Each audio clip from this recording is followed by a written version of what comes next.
In Sense and Sensibility, Jane Austen constructs Edward Ferrars as a man of moral steadiness and emotional sincerity, standing in stark contrast to the restless passions that dominate other characters in the novel. Though outwardly unremarkable and even awkward in social settings, Edward represents the quiet strength of ethical consistency and emotional honesty. Role in the narrative. Edward Ferrars occupies a central, though understated, position in Sense and Sensibility. As the romantic interest of Elinor Dashwood, the embodiment of sense, he functions as the novel's moral and emotional counterpart to Marianne's impulsive attachment to Willoughby.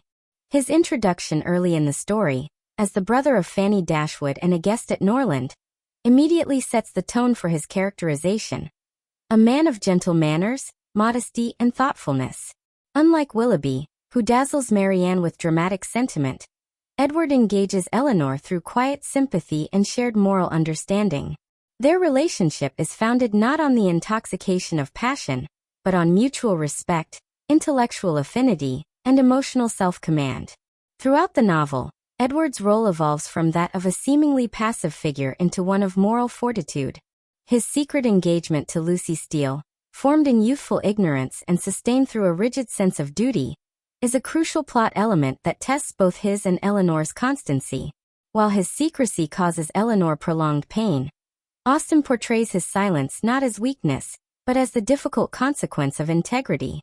Edward refuses to break his word, even when his affection for Elinor and his family's disapproval make that engagement intolerable.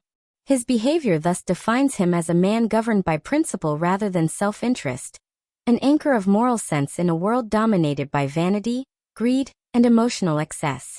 Moreover, Edward's eventual disinheritance and acceptance of a humble living as a clergyman underscore Austen's moral priorities. In a society where social rank and financial security often determine marital choices, Edward's willingness to embrace poverty for the sake of honesty elevates him as one of Austen's most ethical heroes. His narrative arc culminates not in triumph through wealth or ambition, but through the moral victory of fidelity and humility. Symbolic significance. Edward Ferrars's symbolic significance is woven into the very fabric of the novel's title. He represents the principle of sense, reason, restraint, and conscience, embodied through masculine steadiness to complement Elinor's feminine rationality. Where Marianne and Willoughby dramatize the perils of uncontrolled feeling, Edward and Elinor illustrate the endurance of quiet virtue. Symbolically, Edward also represents the conflict between social obligation and personal integrity. His secret engagement to Lucy Steele, a woman of inferior education and refinement, was entered into impulsively. Still, his refusal to dissolve it for convenience demonstrates a steadfast commitment to his ethical duty. In doing so, he stands as a corrective to characters such as Willoughby, who sacrifices love for wealth, or even Colonel Brandon's past rival, who abandoned Eliza Williams for social advantage.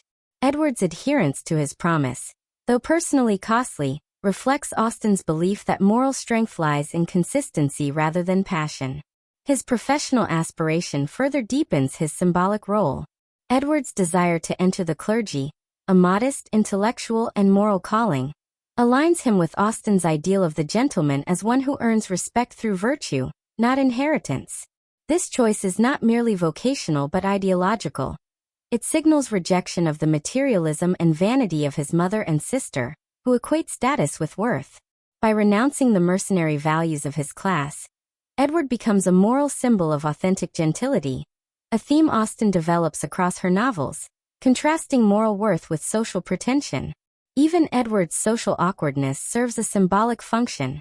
His hesitancy, lack of eloquence, and discomfort in fashionable society mark him as a man unsuited to the artificialities of his world. Yet this very awkwardness distinguishes him as genuine in a culture of performance. Through him, Austen quietly critiques the social code that prizes fluency and charm over integrity, suggesting that true virtue may often appear dull or hesitant when measured against the glitter of false refinement. Broader implications. Beyond the confines of the plot, Edward Ferrars embodies Austen's broader critique of early 19th century English society, particularly its mercenary marriage market, rigid class structure, and gendered moral expectations. His story dramatizes the moral cost of a social order that prizes money over honor. The Ferrars family, dominated by Mrs. Ferrars's tyrannical ambition, epitomizes the corruption of values within the upper middle class. Edward's alienation from his own family and eventual independence signal a quiet rebellion against the system. In terms of gender, Edward's character also inverts certain stereotypes of masculinity. In a literary culture that often celebrates the decisive, assertive male hero, Edward's gentleness and moral passivity seem unheroic. Yet Austen's portrayal challenges conventional ideals. She redefines heroism as moral endurance rather than dominance. Edward's restraint, patience, and humility mirror Eleanor's, allowing Austen to present a vision of emotional equality between men and women, a partnership grounded in shared virtue rather than hierarchical gender roles. Thematically, Edward's story reinforces Austen's broader moral philosophy, that true happiness arises from the harmony between duty and desire. Unlike characters who sacrifice one for the other, Edward achieves this harmony only through moral trial. His eventual union with Eleanor thus represents the resolution of the novel's central tension between sense and sensibility, not by denying emotion, but by integrating it with reason. Their marriage stands as Austen's ideal, a union of mutual understanding, emotional depth, and ethical coherence. Furthermore, Edward's modest triumph carries implications for Austen's view of social reform. His choice of a humble profession and life in the countryside suggests an alternative model of fulfillment, one rooted in moral simplicity rather than social ambition. Conclusion: Edward Ferrars's character may seem, at first glance, subdued amid the vivid emotionalism of Sense and Sensibility. Yet his very modesty is the source of his moral power. Through Edward, Austen articulates her belief in the enduring value of integrity, restraint, and conscience, virtues often overshadowed by the more dramatic appeals of passion and display. His narrative function, symbolic resonance, and broader implications all converge to reveal him as an agent of moral balance in a world where emotion and ambition threaten to distort judgment. In the end, Edward's story is not one of heroic conquest, but of moral perseverance.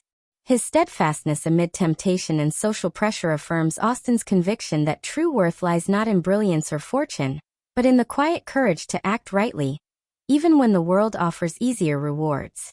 Through Edward Ferrars, Sense and Sensibility reminds its readers that genuine happiness is achieved not through grandeur or passion, but through the unassuming triumph of principle over pretense.